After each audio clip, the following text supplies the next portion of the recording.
স্মার্টফোনের dial pad বদলে যাচ্ছে। সম্প্রতি এমন অভিযোগ করেছেন অনেক ব্যবহারকারী। কেউ কেউ বলছেন ফোন হাতে নিয়ে বিভ্রান্ত হচ্ছেন তারা। প্রযুক্তি বিশেষজ্ঞদের মতে এ ধরনের সমস্যার একাধিক কারণ থাকতে পারে। প্রযুক্তি বিশেষজ্ঞরা বলেন, কখনো অ্যাপের সাময়িক সমস্যা থেকে, কখনো সিস্টেম বা অ্যাপ আপডেটের কারণে, আবার অনেক সময় third party dialler app install করলে কিংবা ফোনের সেটিংসে অজান্তে পরিবর্তন হলে ডায়াল প্যাড বদলে যেতে পারে।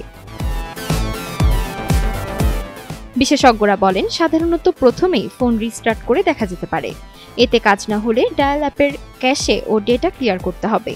পাশাপাশি অচেনা উৎস থেকে ডাউনলোড করা থার্ড পার্টি অ্যাপ থাকলে তা মুছে ফেলাই ভালো।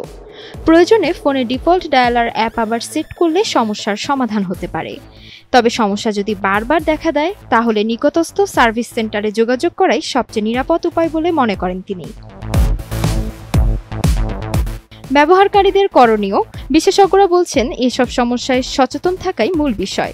তাদের দাবি, অচেনা অ্যাপ ডাউনলোড না করা, নিয়মিত সিস্টেম আপডেট চেক করা এবং ফোনের নিরাপত্তা নিশ্চিত করলেই অনেক ঝামেলা এড়ানো যায়।